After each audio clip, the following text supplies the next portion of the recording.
Hello and welcome to episode 23 of Doing Business with Love.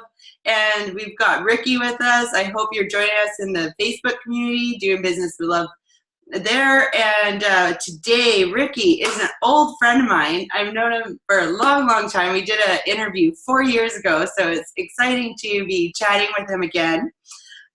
Ricky is the owner-operator of the popular daddyblogger.com. He was blogging about dads before it was popular. So he writes about fatherhood, family travel, and he's also the founder of Digital Nomad Mastery.com, where he teaches people to become digital nomads. And I'm really excited to speak to him today because travel's been on my brain lately. So welcome. It's going to be exciting to talk to you.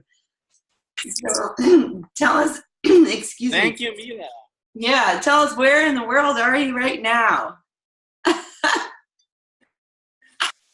Yeah, thank you so much, Mila. It's always a joy, a pleasure, and an honor to chat with you. I'm actually in beautiful Jaco, Costa Rica. And as you can see behind me, I have a friend who joined us for the interview here. Little buddy of mine, he's joining us live on location here in Costa Rica. Unfortunately, where I'm staying perfect. So I apologize in advance if there's any lags or some Wi-Fi hiccups. But life as a digital nomad means you're never going to have perfect Wi-Fi. I know, that's actually my biggest block to leaving. It really is. I felt like I love my Wi-Fi, right? Like I've got the best Wi-Fi at anybody I know. So there you go. But anyways, okay. So tell us a little bit about Daddy Blogger and the Digital Nomad Mastery. Tell us a little bit about these companies that you've started, because there's lots of fun stuff that goes along with your Daddy Blogger, and I have questions about that as well. So Sounds good. And if there's any hiccup, I'll repeat anything I'm saying. Okay. Daddyblogger.com 5 years ago. It was on December 1st, way back in 2012. And I was a new dad. I just had one kid, and I wanted to process what it means to be a dad. I wanted to help other dads. And a little bit of my backstory, my own parents, they actually ended up getting a divorce. And that left me quite broken as a child. I had become really shy, really introverted, really insecure. And I had to go through my own inner healing journey. And part of that inner healing was to write and to process what it means to be a dad. And I wanted to be different. I wanted to be happily married. I wanted to be the best dad possible. And that's why I started my blog myself, to become the best dad possible. Secondly, for my kids, so that they would have a memoir. They would have all this formative years as kids. And fast forward, here we are in 2018. I've been writing the blog for over years. Now I don't just have my daughter. I actually have I have 3 kids. Our daughter is 5.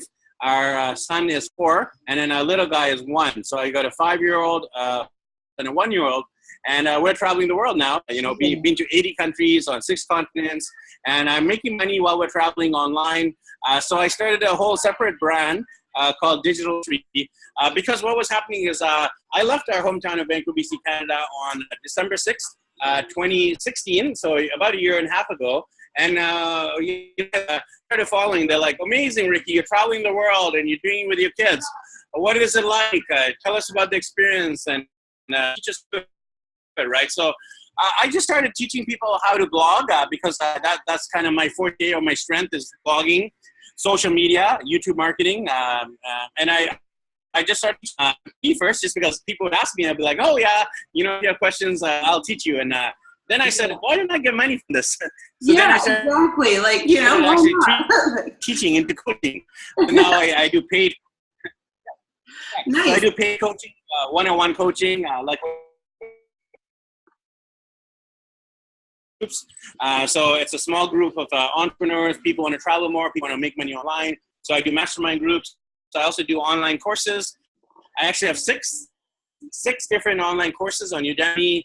I also have my YouTube channel, which makes me ad revenue. I do affiliate marketing. I do Kindle book. I have a Kindle book as well. I have another book releasing this Father's Day. I'm always wanting to teach other people how to live this life, so to speak. There are challenges, like, I mentioned the Wi-Fi challenge. There's ups and downs when you're on the road.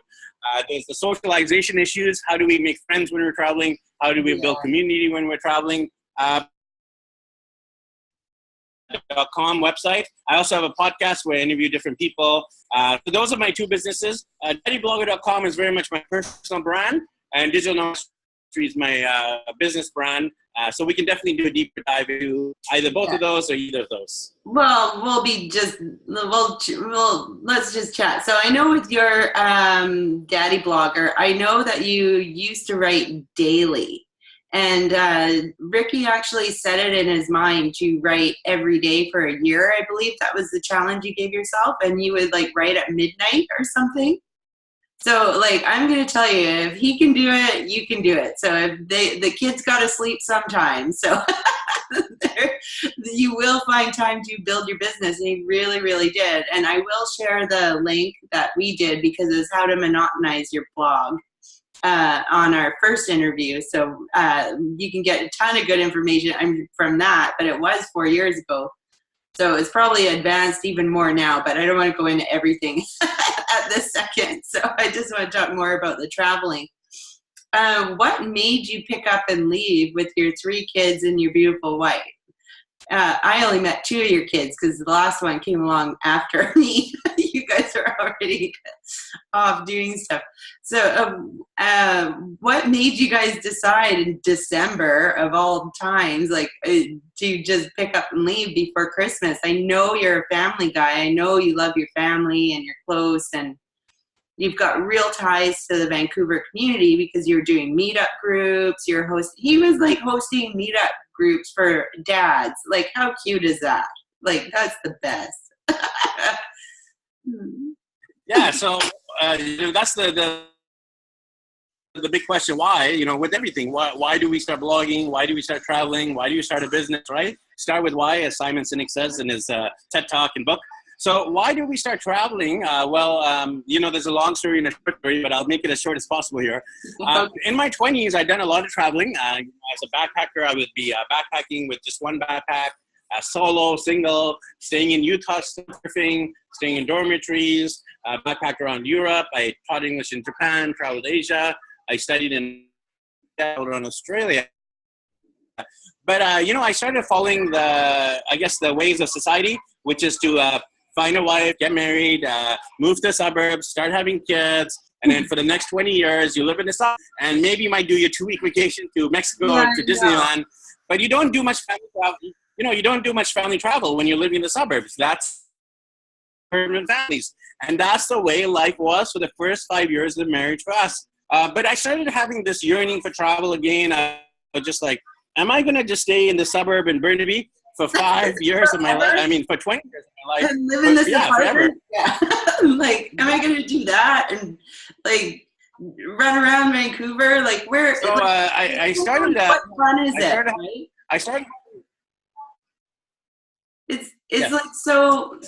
So I started having this travel yearning again, and sorry for interrupting here. I think there's a little bit of a lag with the internet there, but basically I started having this yearning for travel again. And I'm not a big rainy guy. I'm a shorts and t-shirt guy. I'm wearing shorts and t-shirts here. I love walking around with shorts and t-shirts 24/7 the whole year. And in Vancouver, it rains like crazy for 8 months of the year. So I don't like the rain. And I was starting feeling depressed. I was like, it rains here, feeling that seasonal affective disorder.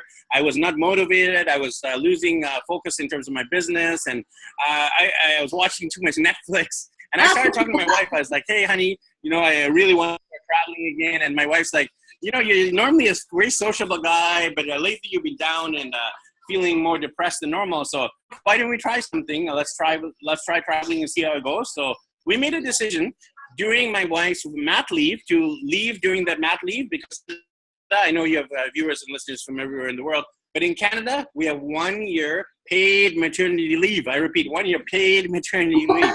So you get the best of both, you get the time off a year, plus you keep getting your salary. So it was perfect because my wife she was taking care of the kids at home for the first two kids. For the third kid, we felt much more confident. We were like, okay, I think we can travel with these kids, so let's try it. And if it doesn't work, if we don't like it, if kids don't like it, if we have health issues, if anything comes up, we can come home at any point. So we decided to start traveling, and we decided to test it for a year, see if we liked it, and we use a system called the 4 Steps to Travel World, which is we sold a lot of our stuff, including the apartment that you visited. We sold it. We sold our cars. We sold our furniture. We sold a lot of all my equipment from my event production company. So we sold a lot of our stuff. Then we saved a lot. Like every month we were saving. Then of course my wife's mat leave pay help.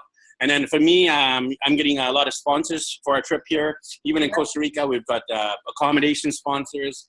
We've got sponsors. We get food and restaurant sponsors. So that helps. And of course, I'm working as well. So I do, like I said, I do my private coaching, my mastermind groups, my online courses. I do my YouTube ad revenue, and then virtual summits. So I'm working at the same time we're traveling. And right now we want to keep going because, there's so much of the world.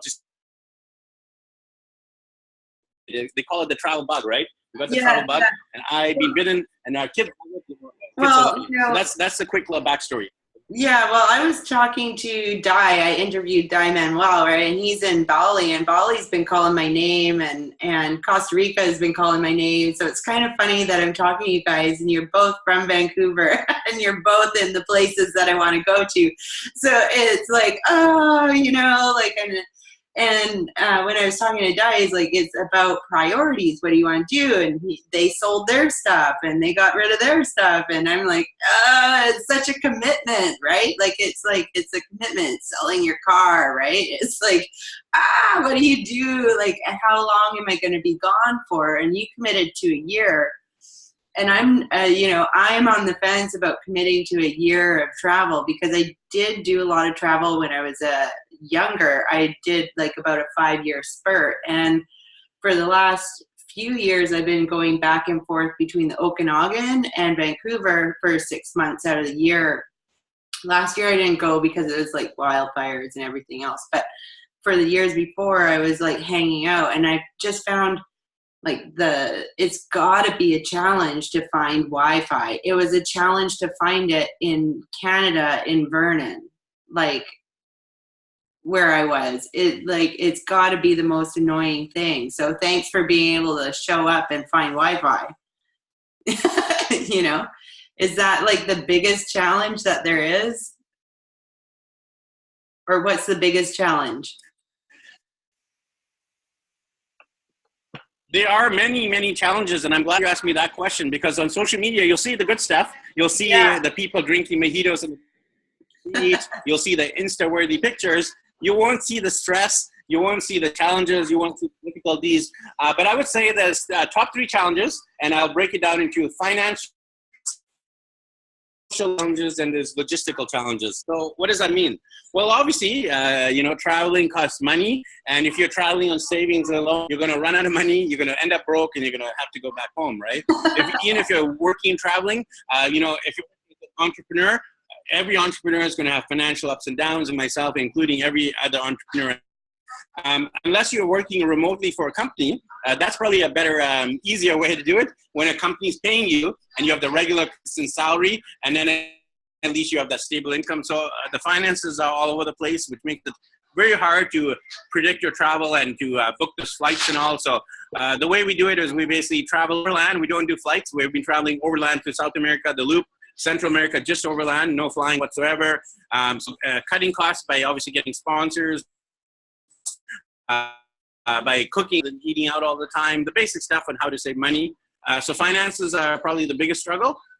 Secondly, the biggest struggle is the whole area of socialization, community. Back in Vancouver, I would be running all these YVR stuff, as you know, Mila, YVR bloggers, foodies, dads, entrepreneurs, YVR authors, etc.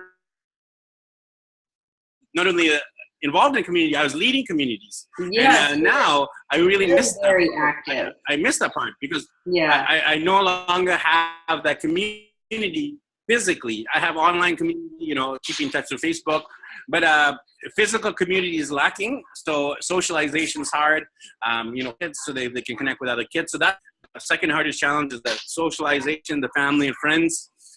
Third biggest challenge is logistics. Like you mentioned, Wi-Fi, moving from hostel to hostel, hotel to hotel, Airbnb to Airbnb, packing, unpacking, figuring out the bus schedules, the language barriers, the cultural barriers, learning Spanish here in Latin America. Right? All of this so stuff. I would say the whole area of logistics. So, all of this stuff. So number one, hesitating. Two, socialization. Number three, logistics.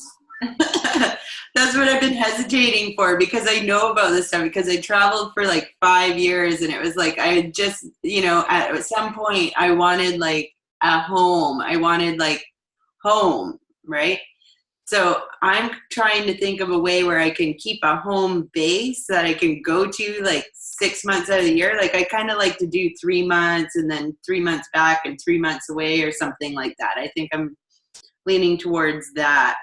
I'm really, really thinking about it. But anyways, yeah, there you go. Thanks for filling us in on all of those challenges. I don't think a lot of people realize like that it's constant movement, right? Like you're moving from one place to another, and unless you get like a really sweet setup and then you stay there for a while, but then there's also like visas and staying, like the parameters of each and every country as well. And being able to launch online programs and do everything when your Wi-Fi is intermittent at best, you know, how does that work for you? Like, do you do a lot of pre-automation and setting up everything? Like, are you very organized with everything? Or do you just kind of like, okay, now I got Wi-Fi, I got to get her done, or a little bit Yeah, to some degree, you need to be organized. But I would say if you're wanting to get the Wi-Fi as good as possible, there's some way you can actually do speed tests. So if you're going to Airbnb or hotel, you can actually ask, for example, Airbnb, you'll email the Airbnb host and you'll say, hey, I run video streaming, I do a lot of coaching calls, I do teaching English online, I do podcast interviews, I do video courses, whatever you do, right? So if you really need Wi-Fi, which we all do as digital entrepreneurs, you email them in advance and you just say, can you do a speed test? As long as it's like above 10 up and down, like 10 megabytes per second up and down, you should be good. I do some of my interviews and even some of my coaching on maybe 2 or 3 megabytes per second, and it works. And people are understanding. This is something I've been really grateful for. All my clients, the people I'm working with, you know, the people I'm talking to, they're very understanding. They're like, oh yeah, of course you're traveling. You're not going to have perfect Wi-Fi. They totally get it. They totally get it. Yeah. And they know it's not my fault, even though I try my hardest. I can't control the Wi-Fi. So the Wi-Fi is always the issue. But you can do the speed test as one solution. Second solution and third solution are you can actually work out of co-working spaces. And in Vancouver, there's a huge co-working space. You know, we've met each other there at Sweet Genius and, you know, Beta Collective, and there's a whole bunch of other ones in Vancouver. Shout out to them. But when you're traveling, there's also co-working spaces in most major countries and cities around the world, especially like if you're in Bali, if you're in Chiang Mai, if you're in Medellin, Colombia, even here in Costa Rica, there's digital nomad hotspots, working spaces. Yeah. So you can go in there and that's guaranteed to have good Wi-Fi because they're working, everyone's working online. And they'll have a backup generator in case the electricity goes out and backup after backup. So this is a good option. Second good option is to actually work out of digital nomad houses. So in Nicaragua, we actually stayed in a digital nomad house. They were one of us, Nomad Life, Nomad.life. And even here in Costa Rica, about 20 minutes from where we are, there's a digital nomad house. It's called Outside around the world. So nowadays, there's this whole thing called digital nomad houses, which allow you to work and live. So it's co-working and co-staying. So a private room with a private bathroom, but you work in like a common work environment. Like they have Skype rooms as well to do what we're doing now. You can work out of Skype rooms. But you know, I feel all those like challenges can be excuses, but you can overcome them. I mean, we're traveling and we've overcome them, right? Yeah. In spite of the tech issues, in spite of the socialization issues, in spite of the financial issues, in spite of the lack of community, we find a way to make it work. So yeah. I no think matter what, because the dream and the desire for the goal, it's going to be so great. Those obstacles, those challenges will be this small. it's true. It's totally true. You've frozen up, but that's okay. Oh, no, you're back. Okay. So, but it's totally true. And I was just going to say, you got to commit to it, right? You got to commit to whatever it is that you want to do, whether it be build your business or travel the world or do whatever it is. You got to decide, and then you got to go and do it, right? So that's the thing. I want to pick your brain about sponsorship. Sponsorship. How do you go about getting sponsorship for travel or pretty much just about anything? Because you've really monotonized your blog and you have lots of sponsors, and I'm looking for sponsors myself right now for clothing, and in particular I want running socks and stuff like that. So like, because I do the long distance running now, and I'm finding you go through a lot of product, right? So you want lots of stuff, and especially the longer and longer runs I go on, the more and more that I need more gear, right? And it's like, it's not cheap gear. So how do you get those sponsors on board with you, and how do you ask them for the money, and how much do you ask for, and or what is it? Like, what do you do? Yeah, so let me break it down. I actually teach a whole system around this, and especially around blogging or being a social media influencer, video influencer, a travel influencer. Basically, you need to first build up your brand. You need to market the brand, build up your network, and you got to leverage the network to get cash. Firstly, build up the brand. So that means you got to not just build up a blog, not just build up your social media, but build up an entire brand around. First, Daddy Blogger is not just a blog, but it's a brand, and everything I'm doing is focused on the brand, pushing people back to the brand, promoting the brand, even having a hashtag for your travels is good. The Daddy Blogger World Tour, right? So having a hashtag, having a brand, having it really easy for people to remember. When you look at the most successful brands in the world, they usually have one or two words, right, for the name. McDonald's, Burger King, Kentucky Fried Chicken, KFC, the Subway, Nike, Levi's. They always have just one or two name words, sometimes three, right? Keep it simple. Keep it easy to very purpose driven. With my blog and my mission, it's very purpose driven, right? It's like my goal is to build strong leaders, husbands, fathers. My goal is to build strong leaders, husbands, fathers. My goal is to inspire families to travel more, inspire people to travel more. So it's simple, missional, purpose-driven. So whatever brand you're building, make sure it's purpose-driven. Make sure it's why. The more people resonate with it, they're like, yeah, let's do it. Let's follow Ricky. Let's follow Mila. Let's follow Dai. So we're like amazing. And shout out to Dai. He's my good buddy as well. He has the 4 pillars, right? The faith, the family, the fun, and the fitness, right? And with us, we're very similar. We have a faith as number 1. We have a family as number 2. We have fun as number 3, and fitness. And we need to work on our fitness. We need to work on our fitness. So you in that area, which I'm lacking. So people who have successful brands, personal or business, are very missional. And then building how to get sponsors. So you do that through your email list. Firstly, build up your email list and then start sending out regular emails. Obviously, social media like Facebook, Twitter, Instagram, post regularly, consistently on there at least once a day, maybe twice a day or once in the morning, once at night. But a minimum of once a day on there will help you build up the conceit, the momentum. And then I would say also doing video blogging too. So getting yourself, getting the message out there, whatever you're doing, getting yourself on a podcast and being a podcast host, but also getting interviewed for people like Mila or other people, getting out there, getting your message out there, world, podcasts and video casts and blogs, doing traditional media as well is a great way to build up your network, doing TV, radio, print. doing guest blog posts. So that's basically how you build up your brand, your network. Once you have a network, then you can actually leverage the network to reach out to sponsors.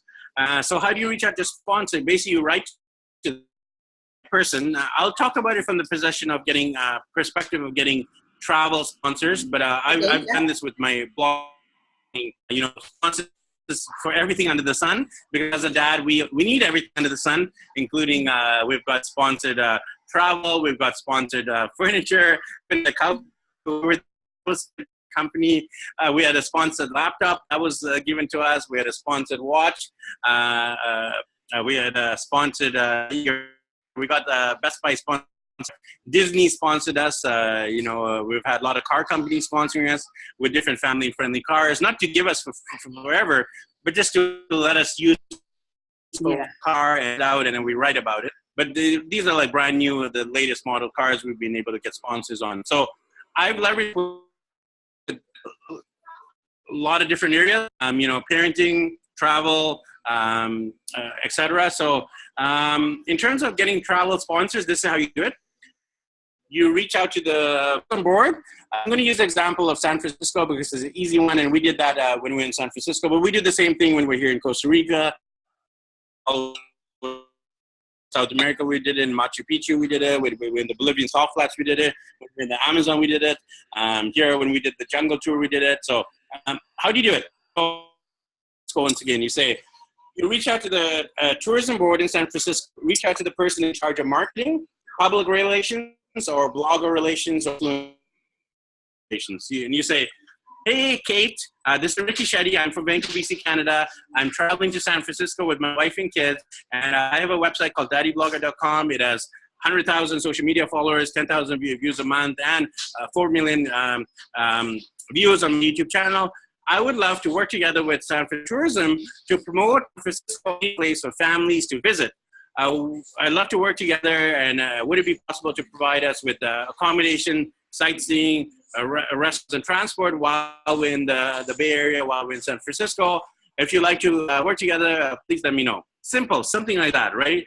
Very easygoing, very casual, nothing super formal. Just a quick paragraph. What are you doing? Why are you doing it? A little bit about your metrics you're following, and then what you want in return. Get some hotel sponsors, you want to get some tours, you want to get some restaurant meals, and some transport, local transport while you're there. So when I reached out to San Francisco Tourism, I'm using a pseudonym, so don't reach out to Kate at San Francisco Tourism, just a pseudonym. So Kate, this lady responded to me, and she said, yes, we'd like to work together at Union Square, which is the kind of, if you've been to San Francisco, Union Square is right in the center of downtown San Francisco. We're able to provide you with some sightseeing passes. So they gave me 7 days on the cable car, where I was able to tour around unlimited on the cable car. They gave us tickets to go to Alcatraz on a cruise. They gave us a yacht trip on the San Francisco Bay Area. They gave us a hop-on bus tour. So we're able to do a hop-on of a bus tour of the Bay Area, like San Francisco. Wow. So we able to eat and then write about it. So that was just one example, and That's awesome. This is the formula I use. This is the formula I use from Cape Town Tourism, coming to Cape Town. I love to work together. Dear Frank from Dubai, I love to work together. We're coming to Dubai for 2 weeks. I've done it in Dubai, I've done it in Africa, I've done it in Latin America, I've done it in North America. So it works, and I have, I wouldn't say perfected it, because I still get no responses, no rejections. I still haven't worked. If you follow that formula, you will get sponsors. I guarantee you will get sponsors in terms of both cash sponsors, paid sponsors. I just wrote a blog post a few weeks ago, and I was working for a tech company, and I had to review a tablet. And when I reviewed the tablet, they gave me the tablet, plus they actually gave $500 post alone. So writing a blog post took about an hour of my time, and I was paid $500 in cash, not in cash, but in PayPal, which is as good as cash. So they paid me through my PayPal $500 just for the blog post. Plus, I got to keep the tablet itself. Wow. So you can get cash sponsors, sponsors. You can, getting actual exchange. You get that for free, quote unquote, in return for working and writing the reviews. So those are my tips for getting sponsors, Mila. Okay, awesome. That's really good. And it's just as simple as just asking. Just ask, right? So there you go. Okay, so what is the biggest blessing about traveling with the 3 kids and the wife and traveling? What are the biggest blessings that you are coming across? We talked about flip it around and talk about all the freaking good stuff, right? There's so many incredible stuff about traveling with your family. First is the bonding. I mean, a much more a better relationship than we did in the hometown of Vancouver, BC, Canada. When we were back in Vancouver, we were both working like crazy. We were working for Best Buy Canada. I would be doing a lot of events in the evening, so we hardly saw each other. She would work in the day, I work in the evenings, and we maybe in passing a story where she came home from work, I went to work, and then on the weekends, of course. But now we're spending 24/7 together. So they're not in daycare. We're not just sending them to daycare every day, and the daycare staff is not the one parenting them. We are parenting them. That's why we're parents, so that we can parent them. Send them to daycare so that the daycare staff can parent them. They're not called parents; they call daycare staff. So just the fact that we actually raise our kids ourselves is the most incredible blessing in the world. We're able to see the formative moments of their life. The first steps, the first time they're walking, the first time they're saying words. The interactions, the siblings. So this whole bonding is really important, and making memories. We're making these lifelong memories. I wish when I was, if I went under, I got to travel as much as these kids are getting to do, right? So just the fact that they're able to travel the world and see the world in poverty and struggles and challenges and orphanages and, issues with the world that we don't realize when we're living in a suburb of Colombia. But here, when we're traveling to Nicaragua, it's the second poorest country in the whole Western Hemisphere. You see firsthand poverty. You see the struggles people have to make $200 US a month or $300 US a month, which is the average salary of a lot of people, $10 a day. And it's very difficult to live on $10 a day, right? So we spend in Canada, boom, $10 you spend on one meal. Well, imagine living on $10 an entire month. Well, this is the reality of people around the world, in Africa and Latin America. So we want to show our kids this reality. And hopefully, and I know that this will make them better global citizens. So those are some of the blessings: the family bonding, seeing our kids every day, being able to actually parent them, traveling and seeing the world, and of course, impacting the world to make it better through our volunteering. We volunteer at orphanages, teach English when we're traveling, and we do arts and crafts with different organizations, just like volunteering, giving back. And this is all about the kids, helping them become better humans. So we feel that travel is their best teacher and the world is their classroom. Well, I really know that I learned so much by traveling through different countries, like especially when I did most of my traveling in between the ages of 18 and 23. So it was like, I learned how to read a map. I learned how to deal with people in other languages. You learn direction. You learn how to get what you want when you can't communicate. You learn all of those things. You learn to be kind, and you learn to be watchful of your things, and you learn to do all of those things. So it's just amazing. How about your family back at home in Vancouver? How do they take it that you've been gone for over a year? They must miss you. My parents are used to having a vagabond son. I mean, as I mentioned in my 20s, I was already traveling around the world. From 2001 to 2008, I did not return to Vancouver once for 7 years continuously. I was in England, I was in Australia continuously. I never ever returned to Vancouver once. So they're used to me as a traveling kid. But now, of course, they miss their grandkids. Like we have 3 grandkids. I mean, we have 3 kids, so they miss their grandkids. But we do regular calls through Skype, and they're able to interact with them. And obviously, we document everything we're doing on social media, so they're able to see it. And at the end of the day, like, we're happy. So as parents, they're happy that we're happy. they're happy that our kids are happy, right? So my parents, they definitely are very supportive of what we're doing, and they really see the impact it's having on our kids, and they're, very encouraging. They're not against the fact that we're traveling. So I'm very blessed to have great parents that are very encouraging and supportive of we're following our dreams to show our kids the world. And I think at the end of the day, every parent wants to see their kids fulfill their dreams. So my parents are, kudos to them. I think so, right? Like all you want is to have your kid be happy and to see the grandkids growing up and learning and growing, and all of that is fantastic. So give us a couple of tips for parents that are traveling with kids, like even on short trips or whatever, like because you've got 3 kids like under 5.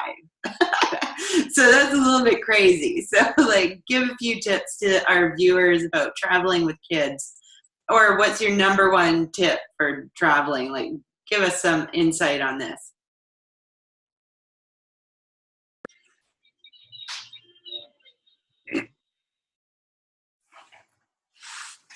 Traveling with kids is easier than you think.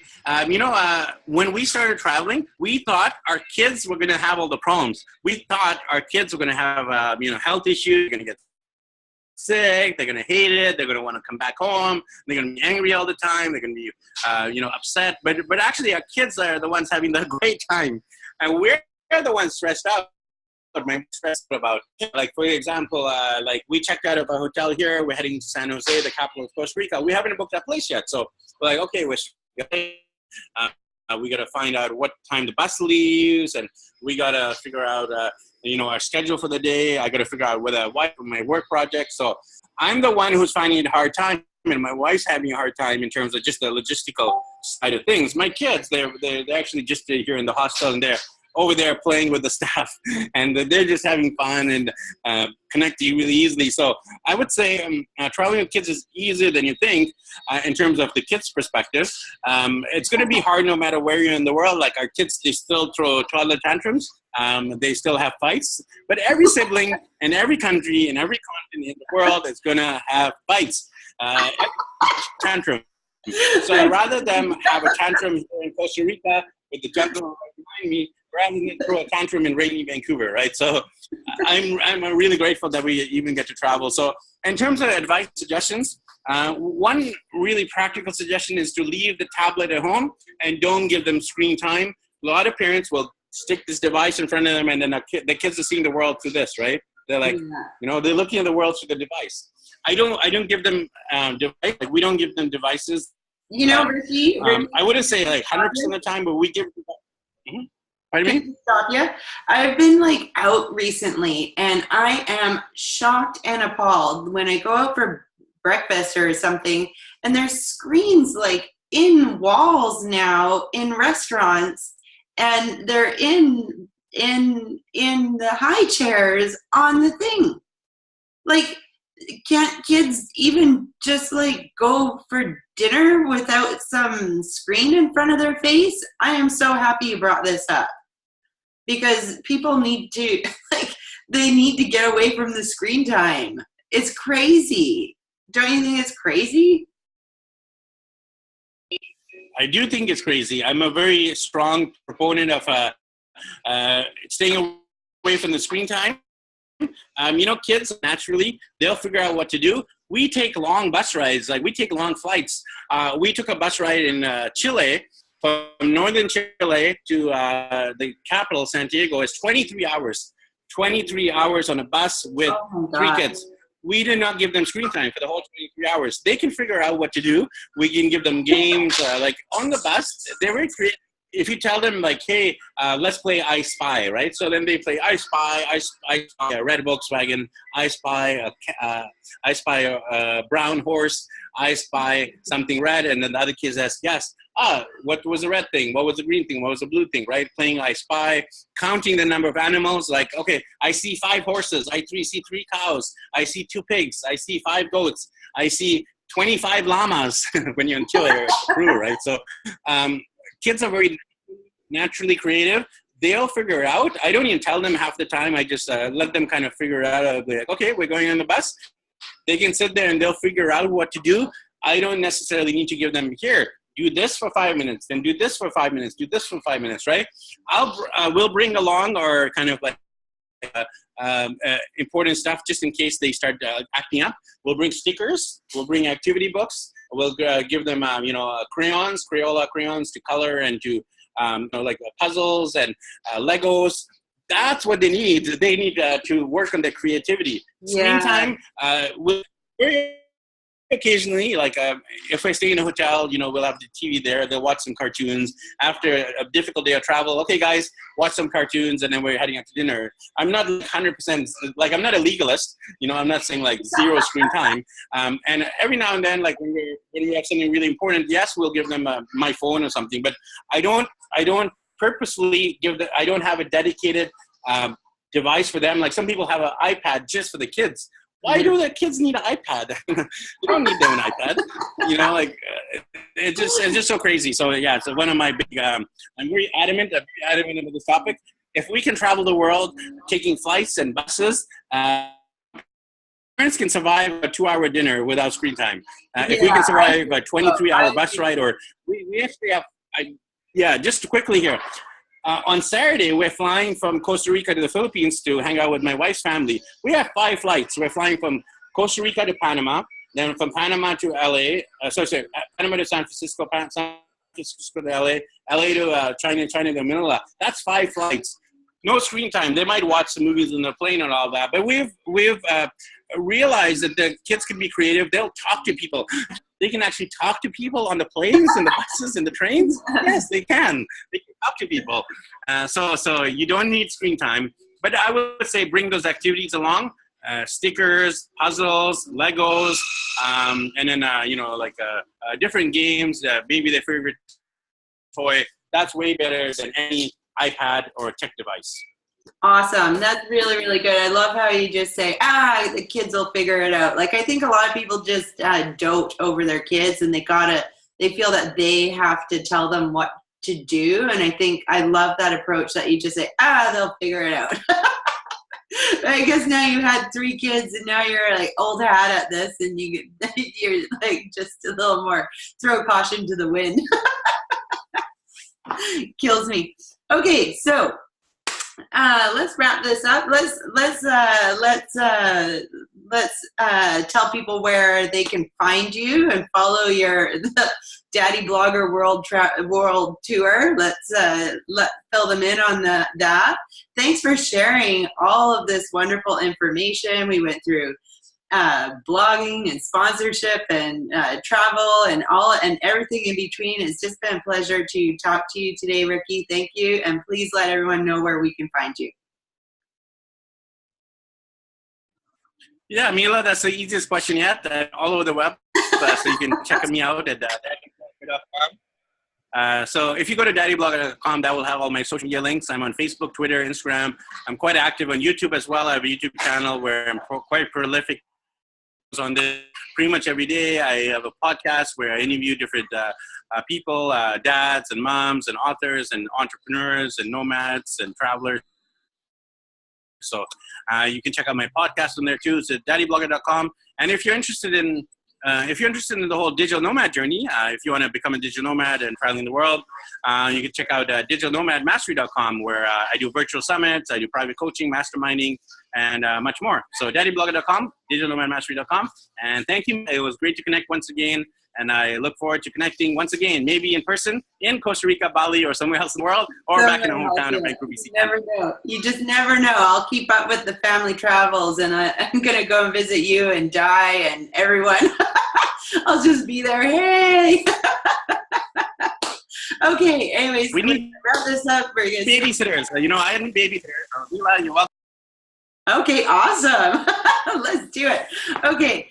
So thanks for joining us today. I want to thank the viewers for joining us today. I'll have all of Ricky's links on the blog, doingbusinesswithlove.com. And I will talk to you soon and see you in the Facebook community. Okay, bye.